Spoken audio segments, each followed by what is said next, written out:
But she has devotion.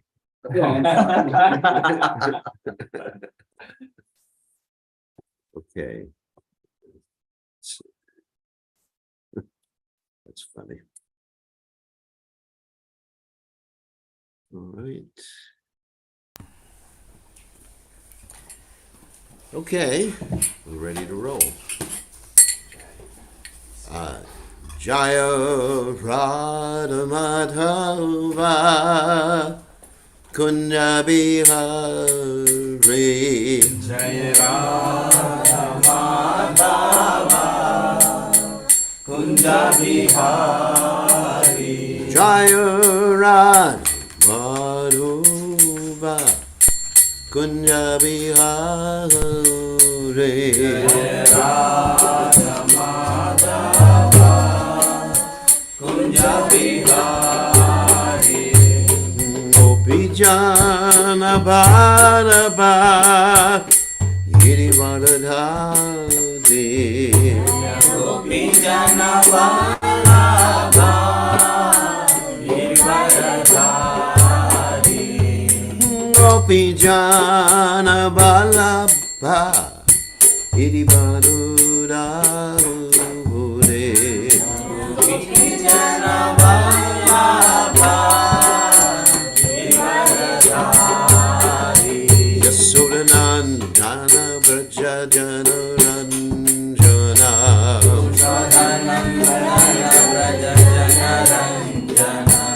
Sodanandana Braja Jana Ranjana.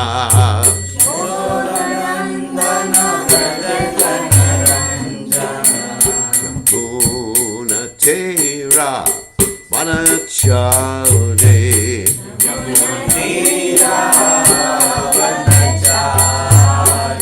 Yamuna Tera Vanachari.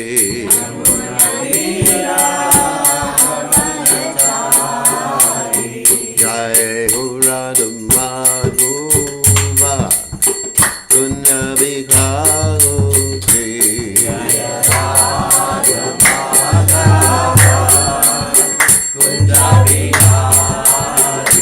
Jaya Radha Madhava Kunja Bihari.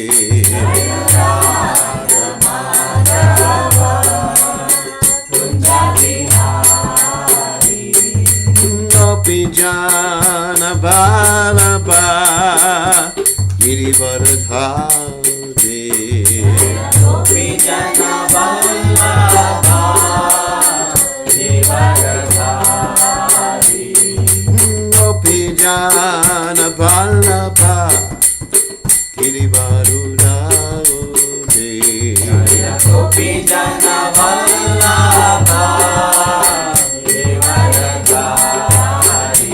Yasodanandana Braja Jana Ranjana. Sodanandana Braja Jana Ranjana. Yasodanandana Braja Jana Ranjana. Sodanandana Braja Jana Ranjana.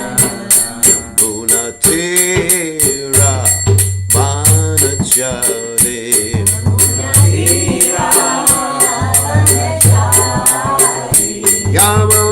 Yamunatera Vanachari.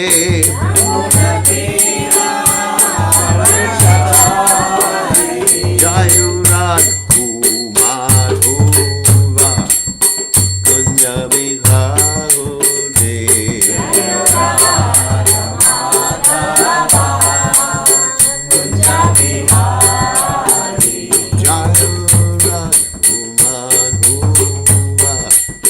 Kunja Bihari.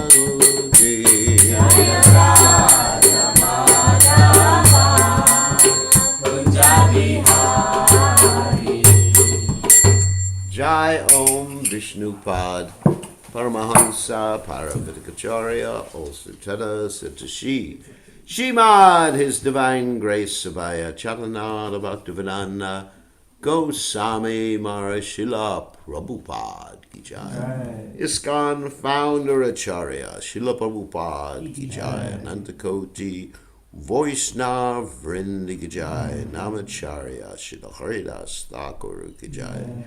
Prem se kaho Sri Krishna Chaitanya Prabhu Nityananda Shidwaita Gadadha Shivasati Gaura Bhakta Vrinda ki jai. Shri Shri Radhakrishna Gopi Gopinath Sayam Kunda Radhakunda Giri Govardhan ki jai.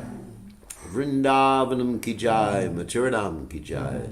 Jagannath Swami ki jai. Munamai ki jai. Shrimati Tulasi Devi ki jai. Samveda Bhakta Vrinda ki jai. Gaur Premananda Hari Hari Om. All glories to the assembled devotees. All glories to the assembled devotees. All glories to the assembled devotees. All glories to Shri Guru and Gauranga. Srila Prabhupada ki jai. Gaur Premananda. Namo Om Vishnupadaya Krishna Prasthaya Bhutale Shrimati Bhaktivedanta Swamini Namani Namaste Saraswati Devi Gauravani Pachani Nivashesha Shunyavadi Vashyachya Jayatarni. So we're going to continue with our study of the Jaiva Dharma, which we've been doing every day while we were in the United States, and hopefully while I'm traveling I can do it every day here and in New Zealand. New Zealand will be a little later, 2 hours later. Yeah. So, Om Gana Timidandasha Gananjana Shlakaya Chakshur Urmiritam Yena Tasmai Shri Gurave Namaha. So, we are in the middle of Jaiva Dharma, as if you don't know, so we're giving a class here, so some people don't know that the Jaiva Dharma is a book written, actually almost like a novel, written by Srila Bhaktivinoda Thakur, in which there are many, many different stories, and these stories form the framework for an elaboration on the most deep aspects of the Krishna conscious philosophy. So it's an easy way to digest the Krishna conscious philosophy, both the Siddhanta, the Tattva, and also the third one is the Ras. 3 different things. Although the stories are fictional, they're fictional stories, but for the purpose of giving us Siddhanta, Tattva, and Ras. Siddhanta means perfect conclusion. Tattva means understanding the different aspects of reality, such as the Supreme Personality of Godhead, the Jiva souls, and the material energy, which we're engrossed in right now. Welcome to Maya. And of course, Ras means like the relationship, not just the relationship, the taste of the relationships in the spiritual world, which are in their perverted form manifest in this material world. Just like in the material world you have Shantaras, where you're really worshiping someone, like your politicians here in Australia. And then you have your Dasha, where you serve your children. And then parents become the servants of the children. And then Vatsalya, where your friend, you have friendship. And then Parento, where your children have a relationship with you. It's not, and also you're a parent. So, and then finally the conjugal ras, in which you're married, hopefully, and that's hopefully your marriage is swakiya rather than parakiya. Hopefully, you understand? Okay, I won't explain that. Oh, sorry, Sorry, Maharaj, I didn't know what it was. So Oh, yeah, you can explain. Swakiya means married. Parakiya means something different. It means like what you experience at the university, which we're going to today. A lot of parakiya ras, isn't it? I don't think it's a good thing in the situation. Not all of you, but I'm talking about the university. It's common, isn't it? Parakiya ras? Full of it. Full, yes. I'm sure it is. Yes. This is the modern world. So anyway, so let's let's go on to the Jaiva Dharma. So Omaganatu Garandasha Garanjana Shalakaya Chakshurun Meditam Yena Tasmai Shigadaveda Maha. For those who have phones or gadgets, you can read along as I read the Jaiva Dharma. So in this particular section, let me share the screen for everybody here. Okay, we are sharing the screen. I don't have the link for Jaiva Dharma. What? I don't have the link for Jaiva Dharma. You don't need a link. All you got to do is go watch my Zoom. Oh. So you can you can follow along, because I actually share the screen here, which is actually the text of the Jaiva Dharma. So let's continue. We're talking about Dharma. And actually here, in this particular section of the Jaiva Dharma, there's a discussion about people who are dharmic but not necessarily Krishna conscious. There's actually different types of people in this world. There's people who are adharmic, which is usually the university that we're going to today.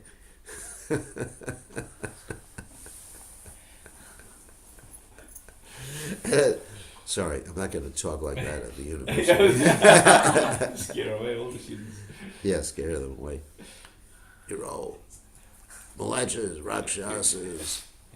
Whoa! Haribo. Students are getting upset. So, Yes. so there's adharmic people, and there's materially dharmic people, and there's spiritually dharmic people. So hopefully we can be spiritually dharmic. So now it's talking about material dharma and the qualities of those who are materialistically dharmic, not necessarily transcendental. So we're continuing here. Those who accept dharma, we're talking about material dharma, should distinguish what should be done. Manu, a great Vaishnava, has said, Driti kshama damosteyam shocham indriya nigraha dirvija satyam akrodo dashakam dharma lakshanam.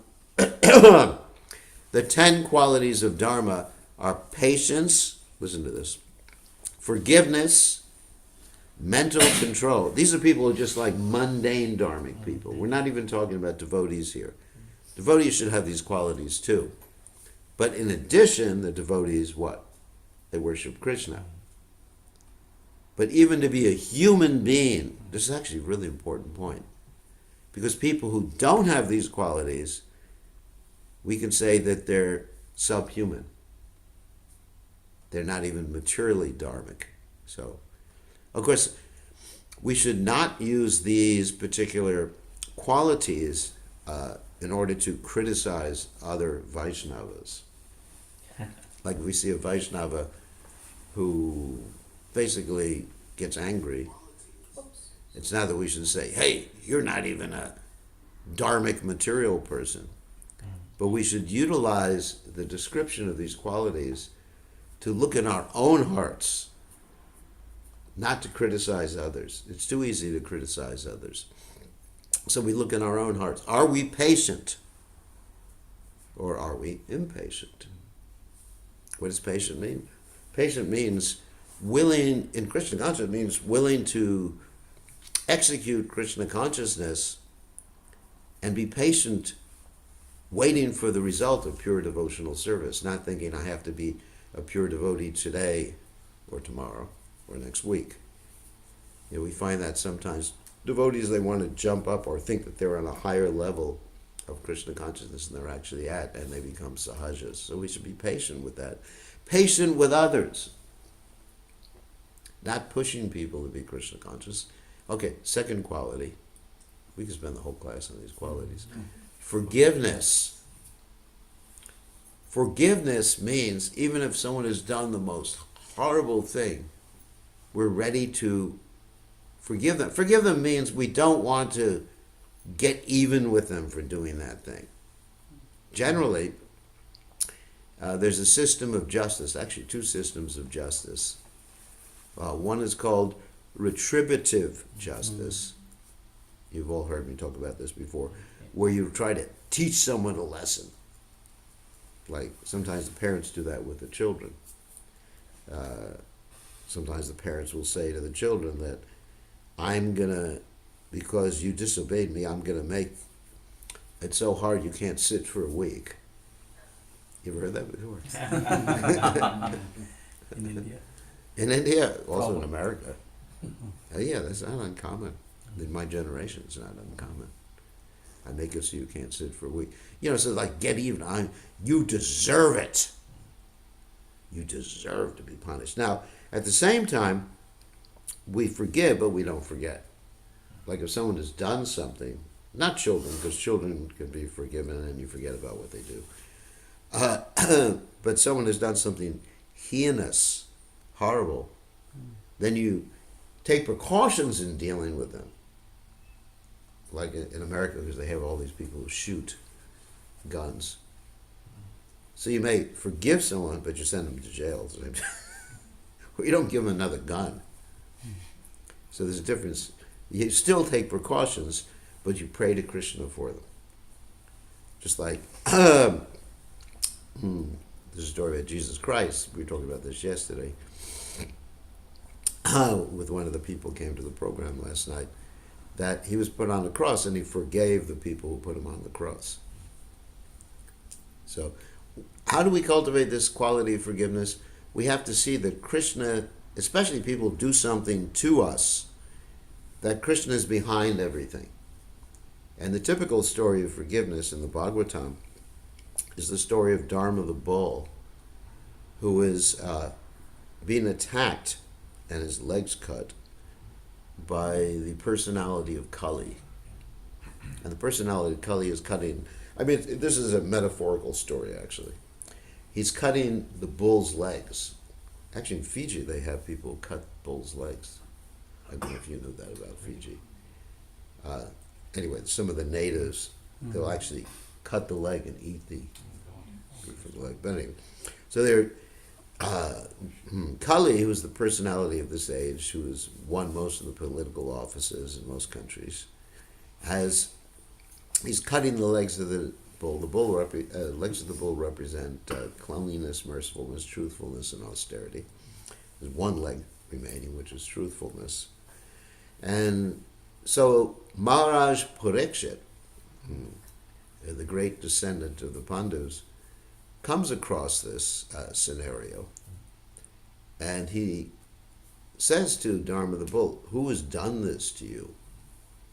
And Dharma the bull, knowing full well that it is Kali who is actually cutting the legs, he actually doesn't blame Kali, which is an interesting story that he says very difficult to ascertain, and ultimately he points out that Krishna is behind everything. But of course, Maharaj Parikshit, he wants to take preventative measures so Kali doesn't do that again. So what he does is, first of all, he gets ready to kill Kali, not because he simply wants to punish Kali, because he wants to protect others. But then Kali takes shelter at Maharaj Parikshit's feet and says, "Forgive me," which is not really real. Sometimes we say, "Forgive me, I'm sorry for what I did," when we're not sorry. You ever do that? Children do that all the time, yeah. I'm sorry. And you're thinking, no, I'm not sorry, but I don't want to be punished. So Kali was like that too. He was saying he was sorry, but he wasn't sorry. But anyway, he says to Maharaj Parikshit, "Please, give me some place where I can do my nonsense." And Maharaj Parikshit says, basically, wherever there's intoxication, illicit sex, gambling, meat eating. And Kali says, there's no place like that. And then Maharaj Parikshit said, okay, wherever wealth is hoarded for illicit purposes. And then Kali becomes happy like that. So the point is, Parikshit Maharaj is forgiving Kali, but at the same time he's taking precautions so that Kali can't do his nefarious activities again. So it's really important. So we can forgive people, But that doesn't mean we're stupid. We were talking about this the other day, like if someone has committed child abuse, we forgive them, pray for their welfare, but we don't want to see their face anymore. They're excluded. We publish something, you're not allowed within 100 meters of the Krishna conscious movement, or within anything. Or we may even, obviously we'll call the police and have them arrested and everything like that to protect others. So that's important. Mental control is the next quality. So mental control is actually really interesting. Actually, the whole point of the yoga system is the vritti mentioned by Patanjali. Vritti means the turning. Like in English, you have words that are very similar, like invert, subvert, pervert, revert. You understand? Yeah. Using the same root. So the mind is continually turning and churning, according to Krishna and Bhagavad Gita, with actually according to Arjuna. Chanchalahi manaha Krishna pramati balabhadradam tajaham nigraham manye vai or iva shirushkaram. The mind is very restless, turbulent, obstinate, and very strong and more difficult to control than the wind. So how do we control the mind? That's an interesting question.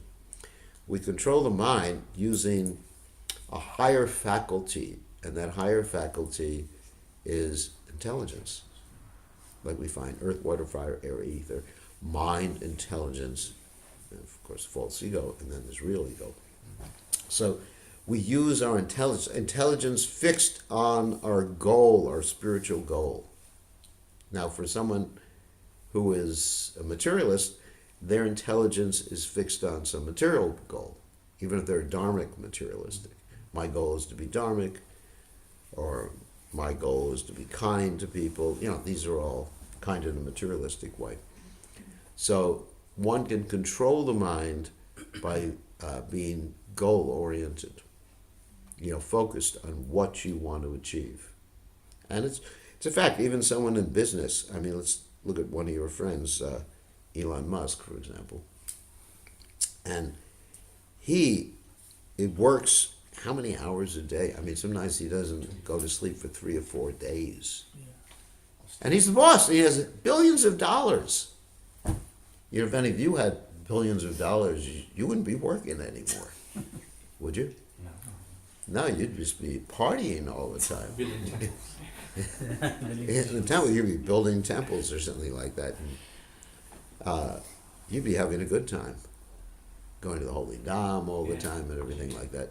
So, but he's focused, his objective, so he's able to basically renounce a lot of sense gratification. I'm not saying he's renounced. That's not my point. He's able to renounce a lot of sense gratification because he's focused on his goal, which is materialistic. He's not dharmic, and he doesn't follow the regulative principles either, so I'm not glorifying him. But I'm just using him as an example on how to control the mind. Imagine not sleeping for 3 or 4 days and working in a factory. And he's, not to glorify him, but he's like an acharya. Because he says, how can I expect people, because he treats his workers like slaves anyway. So how can I expect people to work hard like this unless I am able to do it myself? So, in a materialistic sense, that's like an acharya. Leading by example. Yes, teaching by example. Acharya means someone who sets an example. Yad yad acharati shreshtas tatad evetorojanaha. So we can actually learn from observing the material energy. Just like in the Bhagavatam, you have this story about the Avaduta Brahman who was able to observe so many aspects of the material energy.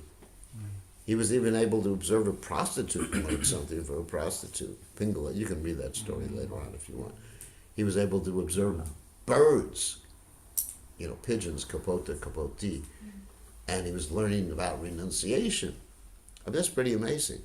So a devotee is like that. That's what the name Parikshit means. He's examining and seeing everything in relationship with Krishna. Yomam pashyati sarvatra sarvam chabai pashyati tashaham na pranashami sacha me na pranashyati. That's a verse from the Gita 6:30. One who sees everything in me and me in everything, he's never lost to me, nor am I ever lost to him. Important verse in Bhagavad Gita. So anyway, so that's how you control your mind, by being goal-oriented. Fix your goal. I mean, even materially, if you want to be rich, fix your goal.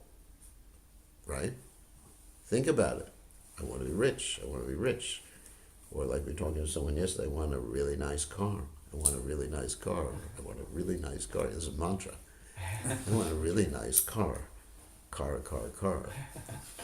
Rama, Rama, Hari, Hari. So he's fixed. I mean, I admire that quality. If I was so determined to be Krishna conscious, I'd be dancing with Krishna right now. So anyway, so that's how you control your mind. Another one is not stealing. In other words, how do we get the consciousness of not stealing? Prabhupada told a joke. He said that there was a man who was stealing from someone, and the person goes into the house and the man says, I'm not stealing. So oftentimes people say what they're not doing, but what they are doing. They actually admit what they're doing. I'm not guilty. You are guilty. So stealing, the way we overcome stealing basically means taking something that doesn't belong to us. That's what stealing means. It doesn't necessarily mean going into the Woolworths or something like that and taking something. It means not respecting other people's quota. And we can look at the Isopanishad. Everybody knows that verse, Ishavashamidam sarvam yadganjara jagatena chiktena bunjira magridhat kashasvitanam. First of all, everything belongs to Krishna. So we don't take from Krishna. We use things. We understand that Krishna has given those things to us as our quota for a specific purpose. Actually, even if you use this human form of life for sense gratification, you're stealing. I often give the example, let's say if you're a driver, your business, let me just make sure that, this is working. Make sure, so let's say you're what they call a chauffeur. I don't know if you ever heard that word before. Yeah. It's a big word. A chauffeur means someone who drives for someone else. You have that word here. Yes. Yeah. So, a driver. And he has a driver? I'm sure he has chauffeurs for hire cars. Yes, Gurudev. Yeah, he has your own driver. Well, that's pretty good. So do I. When I go anywhere here, I have a driver. But when I go to America, I have my own driver. So let's say it's an interesting thing. Okay, let's give an example of, let's say you're driving someone's driver, you're hired, and then the person, you drop someone off, and then you take the car and you just speed and do all sorts of things in the car. Or let's say you're going into a hotel, and there's a thing called a valet. You heard of valet before? And in the car, I have this thing called the valet mode. Oh. So it allows him to drive at only 5 miles an hour to park the car. Great. So you've got to get that. Yes, Gurudev. So anyway, so they can't run away with it. they can't run away. So we are running away. We're given this body, we're given this facility, and we're using it not for the purpose of Krishna, for the owner. Ishavashamidam sarvam. Krishna is the owner of everything, isn't it? He's the controller. And he's given everybody their quota. And so that's also stealing, when we misuse our quota, right? So that's actually very important. So we remember that Krishna is the owner of everything, and Krishna has given everybody a specific quota, and that's their quota. Someone may have a quota of $10 billion, or even more, and someone may have a quota of $10.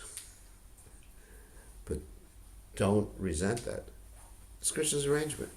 I mean, you can endeavor, but if you endeavor, sometimes you don't get anything. So everybody has their quota. And then next one is cleanliness. Of course, Prabhupada would often talk about this at Brahman initiation. He would talk about external cleanliness, internal cleanliness, right? Internal cleanliness means, Cheto Darpanam, Marjanam, Baba Mahatbhagni Nirvapanam, Shreya Kairavi, Samritva Vitaranam, Vijuvada Jivanam, Ananda Mudivardhanam, Pratipatam, Pranamrita Svadanam, Sarvatma Snapanam, Param Vijayate Shri Krishna Sankirtanam. That you actually cleanse the heart. That's internal cleanliness. And external cleanliness means that you're bathing and cleaning yourself, like we have in proper culture. You clean your hands before eating, you clean your hands after eating. Originally in the Krishna conscious movement, we also had to clean our feet before eating and our feet after eating. This is a tradition in India. And but it got a little bit impractical after a while, because we only had one sink in the prasadam room and everybody was sticking their feet in the sink, which is kind of moochy. Yes, Because you don't want to clean your plates and everything where everybody, and it's kind of hard to stick your feet in a sink that's about this high. You have to stand on one foot and then stick your one foot and then another foot. So after that, we didn't do that. But in some temples, they actually have water that automatically cleanses your feet when you're walking into the temple. In the Western world, we can't do that because people wear socks and it's cold and everything like that. But in Tirupati especially, it's like that. You just like walk and it's water is flowing like that. So cleanliness, Prabhupada said, is next to godliness. Okay, next one is sense controls. See, we're going to spend the whole class on this one paragraph. There's so much here in the Jaiva Dharma. Sense control. So those are the pancha indriya, and also can include the mind, but the mind was actually mentioned previously. Pancha indriya, the perceptive senses, and actually you have the active senses too. The perceptive and the active senses. Whoop. Time to go to work. No, get some. Get something. So we control the senses, the intelligence controls the mind controls the senses. Typical example given in the Bhagavad Gita is the chariot, right? You got the chariot is the body, the 5 horses are the panchendriya, the senses, the reins are the mind, the driver is intelligence. Again, there's that example, and we're the passenger. So, next one is knowledge. We're meant to acquire knowledge, gyan, so we can practice the knowledge, not just knowledge for the sake of knowledge. Next one is truthfulness. Means the devotee should always be truthful, except in cases where someone is in danger. Or you're in India and you want to accomplish something. Like you want anyway, like you want to let's say if you're a Westerner and you want to enter a temple where they don't allow Westerners, you say, I'm from Gujarat. No direction or something. He said no. Anyway, certain case, no, actually, truthfully, really, truthfulness is only can be broken when we're protecting someone. Like Grandfather Bhishma should have become untruthful and not kept his vow, because that's part of truthfulness, and in order to uphold Dharma. So there's certain cases. Dharma is actually understood according to the consequences. I mean, that's actually a very important point that's brought forth in the Mahabharata, that Grandfather Bhishma understands finally at the end when he's in the bed of arrows. He says Dharma is understood, what's dharmic, what's undharmic, or not dharmic, adharmic, according to the consequences of the action, not just according to the rules. I mean, there's many rules that sometimes are broken, like Prabhupada broke the rule about sannyasis crossing oceans. because it's a higher principle. So, and the last one is absence of anger. That's a big one. Is anyone able to accomplish that here? Keshav? Yeah, Keshav's accomplished that. He never gets angry. So, all right, it's nice to know. So, it's not, getting angry is all right. It's a question of controlling the anger. Appropriate anger is good. Like Prabhupada would often get angry at, impersonalism or voidism. And he would use the anger as an instrument to instruct the devotees and to correct people. So uncontrolled anger is what we're against. Uncontrolled anger, but anger could certainly be used. I mean, Arjuna had to be angry to fight. Just like peace, love. I mean, it's ridiculous. Isn't it? You go to the battle of Kurukshetra, and Arjuna says, I'm not angry at you. I mean, Arjuna was certainly angry at Jayadratha after Jayadratha had arranged this whole thing so Abhimanyu was killed. And he was angry, but there was inappropriate anger there too. Krishna never accused him of being angry, but being angry inappropriately, because he allowed his anger to control him, and he took a vow that if I don't kill Jayadratha the next day, what? I'm going to immolate myself. Yeah. That's what he got chastised for. Being angry, he never got chastised for. But inappropriate expressions of anger. So that's really important. We have this statement in the Upadeshamrita, Vacho Vegam, Manasa Krota Vegam, Jiva Vegam, Unavapashta Vegam. One has to tolerate these things and express them appropriately. So it's natural to be angry under certain circumstances, but you express them or control them in an appropriate fashion. So anyway, these are the qualities. These are 10 qualities of Dharma, very important. So Bhaktivinoda Thakur continues here. Among these qualities, patience, mental control, cleanliness, sense control, intelligence, and knowledge are determined to be necessary for the self. Forgiveness, not stealing, truthfulness, and lack of anger are 4 qualities necessary in relating to others. In other words, the first list of qualities is for our own good, and all for our own good, but they're in relationship, internal things. And the second list, the 4 qualities, are for our relationships with others. Worshipping the Lord is not clearly mentioned among the 10, just because we're talking about material dharma. But these material dharmic principles are necessary for devotees too. Try to understand that. They're necessary. There's talking about logic, there's 2 things. Necessary, everybody understands the word necessary, or sufficient. You've heard these terms before? Mm-hmm. These are logical. Occasionally you've heard these terms. Not really. Okay, back to school. So, What is necessary? necessary means you need those things. I mean, let me give you an example. If you want to get in an airplane and fly to the United States, you have to go to the airport, as far as I know. And there's no planes taking off from here. No, Elon Musk is working for that. It's- He's not sleeping yet. all right. Or you can have virtual, reality or something like that. But so you have to go to the airport, Yeah. but it's not sufficient, because you can go to the airport and just shop all day long and miss your plane, right?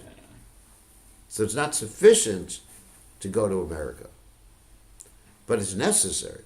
That's the difference. Sufficient would mean you get on the plane. And anyway, and it's also necessary. But necessary can sometimes mean preliminary qualities that you need to have. For example, going to Mangalarti, it's necessary that I wake up, but it's not sufficient. Because I also have to walk down the stairs, get dressed up. So these are all preliminary qualities, but not necessary. They don't assure that it will take place. So the same thing with Krishna consciousness. It's necessary to be patient, control your mind, be clean, be sense-controlled, intelligent, cultivate knowledge, forgive, don't steal, be truthful, and control your anger. Otherwise, forget about Krishna consciousness. Too bad, I probably discouraged a lot of you here. These are preliminary qualities. And then you have the additional qualities, devotion to Krishna. Because Bhaktivinoda Thakur says, these 10 aspects of Dharma are for people in general. One cannot say that one's life is completely auspicious if he is steady in these obligatory qualities. In other words, they're not sufficient. Your life is not auspicious if you just follow these qualities. I mean, you could say materially, all right, you're auspicious, probably take a higher birth in your next life, people will like you, you can say all things like that. However, from a spiritual perspective, you're able to read on it? Read on the phone? Yeah. From a spiritual perspective, they're not auspicious. Because they're just temporary. Because what we find in this material world, according to Krishna and Bhagavad Gita, is there's 3 modes of nature: goodness, passion, and ignorance. Sometimes these are qualities from the mode of goodness, obviously. Yeah. Sometimes the mode of passion becomes prominent. You become greedy. Sometimes the mode of ignorance becomes prominent. You just want to sleep, or you're depressed. And then they combine and permeate in so many different permutations in different ways.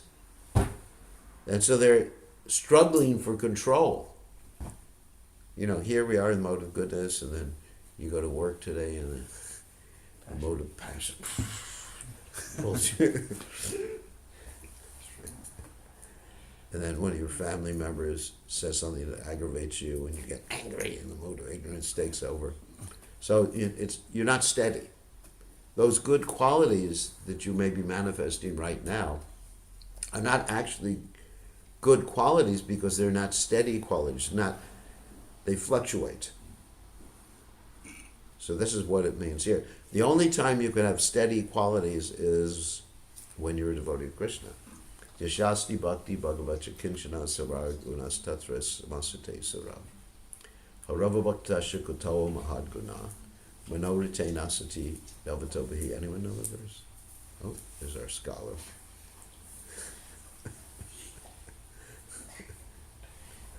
That a devotee automatically gets all these good qualities. Yashasti bhakti bhagavata kinchana. All the good qualities of the devas.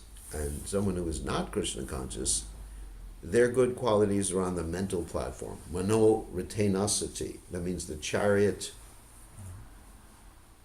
of the mind. So they fluctuate. Sometimes you'll find someone's really a nice person, and the next day they're like a monster. Even Ravan had so many good qualities. I mean, he took care of his family. He was very dharmic in that sense. But in other aspects, he was quite adharmic. So in the Vishnu Dharmottara, it is said, Jivitam Vishnu Bhaktasya Varam Pancha Dinani Cha Natu Kalpa Sahasrani Bhakti Hinasya Keshave. Oh, some of you know that verse. Really. It is auspicious to live even 5 days as a devotee of Vishnu, and it is not auspicious to live for 1,000 kalpas without bhakti to Vishnu. And actually, the Bhagavatam also says, even a moment's Krishna consciousness is more valuable than a long lifetime like the tree, or like the bellows that breathes, or the beasts that eat. So that's an interesting statement. It's auspicious to live even 5 days, or I would even say 5 seconds, as a devotee of Vishnu. Much more auspicious than to live for 1,000 kalpas following all these principles that we listed before. Interesting. Interesting. We're almost time for questions. Without Krishna Bhakti, a person cannot be called human. Oh my God. Don't tell that to your workmates. Don't tell that to your friends, Kesha. You are subhuman. Without bhakti, a person is considered to be a two-legged animal. And here's this famous verse from the Srimad Bhagavatam. Svavidvara hostrakarai samsita purusa pashu nayat karna patopita jatu nama gadagrasha. The human animal whose ear has never heard about Krishna is praised by dogs, hogs, camels, and donkeys. Heavy verse. Don't use that generally in preaching to people. In the early days of the movement, we would use all these heavy verses when talking to people in general. I mean, it's really, we didn't have discrimination. You're like a hog, you're like a dog, you're like a camel or an ass. This, you have to understand proper discrimination in presenting Krishna consciousness. This type of human never asks about what should be done, what should not to be done. Only those who take shelter of the path of bhakti can say what is to be done. Those who take to the path of bhakti are of 3 types. Now here we're talking about devotees. So he was talking about different types of people. These adharmic people, the material dharmic people, and now we get to the devotees, who are 3 types. He's breaking up the devotees into 3 types. Kanishta, Madhyama, and Uttama. So, we'll read a little further. The Kanishtas take support of the path of bhakti, but are not devotees. So what is a Kanishta? This is described here. Another famous verse from the Bhagavatam. Archayameva hariye pujam ya shrayat chate natad bhakteshu janeshu sabhakta prakrita smitaha. This is Bhagavatam 11:2-47. A devotee who faithfully engages in the worship of the deity in the temple, but does not behave properly toward other devotees or people in general, is called an unrefined devotee. Wow, it's interesting how unrefined. That's an interesting word for it. Materialistic. Prakrita smrita. So that means materialistic devotee. So, anyway, we'll end here. Is there any questions? Let me just stop sharing here. So, because we had 25 people watching online. So. It's like that every day. I mean, sometimes we get a lot more people. When we started reading the Jaiva Dharma, our attendance really increased because people really are interested in this book by Bhaktivinoda Thakur. Okay, we stop sharing, and okay, does anyone here? We'll give you all the residents of Sydney first dibs. So who has a question? Yeah. Thank you so much, Maharaj, for the wonderful class. Thank you. Just on the chapter 3, I think there was a verse where Lord says to Arjuna, Swadanam Nidanam Shreya Paradharmo Bhaya. Like, to discharge one's duties, prescribed duties, faultily is better than doing someone else's. Yeah. So I think that context was more around, he was telling to Arjuna, like, he being a Kshatriya, but he is not ready to fight. But in today's world, like, how do you interpret what is the Swadharma and what is the Paradharma? Yeah, we sort of talked about this the other day, that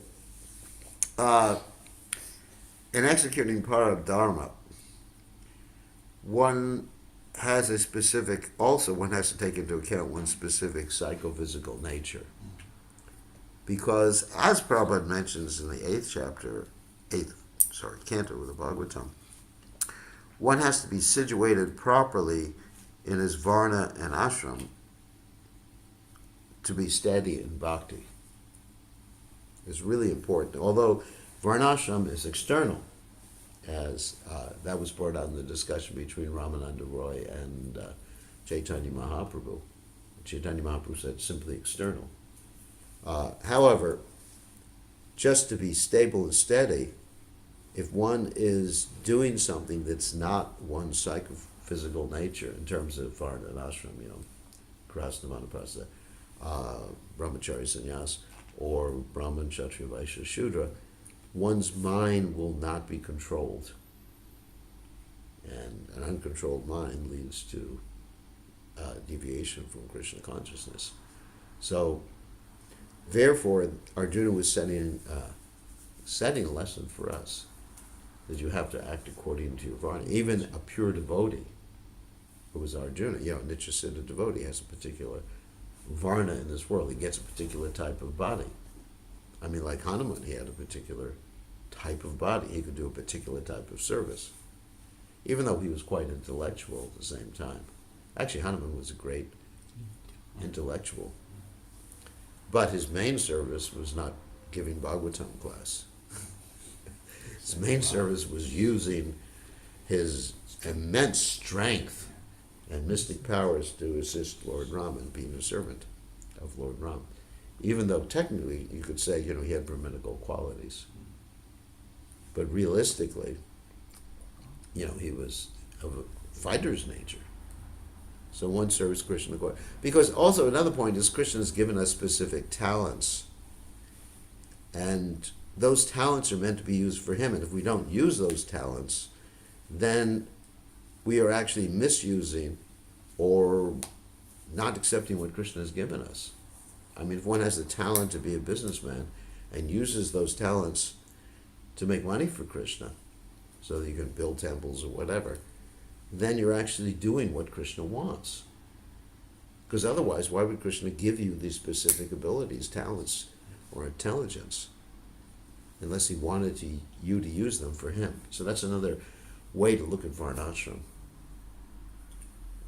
So so in other words, what Krishna has given you, you should use, otherwise you're neglectful. And that's what Arjuna was being told by Krishna too. And also Krishna told Arjuna that if you don't act according to my word, you're going to be forced to fight by your nature. And we saw that previously in the Mahabharata, when Arjuna was trying to be very Brahminical. He was meditating in order to please Lord Shiva. You know that story? And then what happened is a big boar, or pig, whatever, with tusks, came to attack Arjuna. And this Kirata hunter shot the boar at the same time Arjuna shot the boar. And then Arjuna kept saying, I was the one who shot him first. I was, the pride, even though he was meditating, Om Namo Shivaya, Om Namo Shivaya, Om Namo Shivaya, as soon as he was challenged, his nature came out. And he started to fight with Lord Shiva, even though he didn't realize it was Lord Shiva. Yeah. And eventually, he does realize and apologizes and all that other nice stuff. And Lord Shiva was very pleased with that martial spirit. He never said to Arjuna, you should have just been peaceful and accept it. He was pleased. And because he was pleased, he gave Arjuna the Pashupatra. Isn't it? So there's an example of how if someone is given some talent, he must use it for Krishna. Otherwise, it'll come out in perverse ways. If I don't use whatever intelligence Krishna has given me to present Krishna consciousness, then I'm going to start studying engineering again. I was thinking about that the other day. That if I don't use my intelligence, because I'm looking at these math books, which I'm actually very attracted to mathematics and science and everything like that. Here's my nature. I'm attracted to that. I'm just thinking, oh boy, I'd like to study differential calculus and all these things. And seriously, I had such a good time studying these things. Multidimensional analyses, We used to do analyses of not just 3 or 4 dimensions, but just n dimensions. When I was, anyone study this stuff? No. Heard of it. Only five axis have done. No, we went to many more dimensions than that. You know, and I found it ecstatic before I joined the Krishna consciousness movement. It was just like, I was so enjoyable. I actually, in the university and high school, I was actually tutoring people. So, because it was just, you know, that's my nature. So if I don't use my nature, my intelligence, study Prabhupada's books and analyze the philosophy and analyze hermeneutics and things like that, then my mind will start to get attracted to those things again, and I'll just go back to the university at the ripe old age. And I'll start building bridges. Instead, I want to build a bridge to the spiritual world. Haribol. That's best in Yeah. Yeah, I want to design a bridge so I can go back to the spiritual world. Yes. So that's the point. Does that answer the question? All right. So, what other questions do we have? Unless someone online wants to ask a question, you can raise your hand, type in the chat window, which I don't have open right now. Or any other Yeah, questions? you've got 2 Yeah. questions. You Okay. go first. So Gurudev, you're explaining that the 10 qualities of Dharma. Yeah. So from a preaching practical perspective, so to bring people closer to Krishna, or for preaching perspective, out of these, so to identify if majority of the people Yeah. who are not in Krishna consciousness yet, so if they have some qualities, so we identify them, and if we preach, would it become easier because they're in sattva? That's interesting. There's several different answers to that question. One is that people in sattva, according to Krishna Bhagavad Gita, become attached to a sense of happiness. You understand? And knowledge and happiness, and you see that often. That people in sattva just like, I'm happy, and the sun's shining, or I have so much knowledge, and they're not searching so much. Sometimes people in sattva are searching, like Krishna says, Chaturvidha Abhinanti. There are 4 types of people who approach me. One is looking for knowledge. Sometimes, generally in Kali Yuga, I do not find so many people looking for knowledge. I find people in distress, people, some people outside of Australia, of course, are looking for wealth, or people are inquisitive. You find that often. So it's not necessarily true. I mean, sometimes, just like they say about someone who is an alcoholic, sometimes they have to bottom out before they seek help. Yeah. So sattva often leads to false pride, being in sattva. So it's not necessarily true. I say that everybody, look at Magrari. He was definitely in Tamagun. But, he was scared, and because of that fear. And Dhruva Maharaj, he was in Rajagun. Yeah, so, these are examples given in the Shastras. And you have people in Sattva-gun, but generally there's attachment. I'm a Brahmin, ritualistic Brahmin, I have all this prestige, I know all the smarta regulations. And so, Prabhupada was extremely successful with people who were the lowest caliber. And of course, now we have people higher caliber like yourself. No, 0. But Prabhupada said the miracle is turning hippies into happies. Yes. So I think there's no detriment in any case, because if people are exposed to it, Dina hina yata chilo, Harina mudarilo, isn't it? The people, whether they're fallen or elevated, Harina mudarilo, they can be elevated. So, but I think false pride is a thing that we really have to be concerned with. Okay. We see this before. Attachment to the body, attachments, whatever. Whether you were attached, that's a Brahmin. He's attached to a Brahmin body, or like that. So somehow or other. Here's a question online. Let's just take one of the chat people. Hare Krishna. Does restorative justice can work? Whoops! Someone tried to send me a virus. In Kali Yuga, does restorative justice can work in Kali Yuga due to the predominance of an ignorant mode? Yes, it can. Why not? Magrari accepted knowledge, but in Kali Yuga, criminal or offender might pretend, but not actually accept instructions properly. Please enlighten us. It depends on the level of criminality, obviously. You know, someone's an abuser, that's another thing. But, I mean, we're basically all criminals, because we're stealing from Krishna.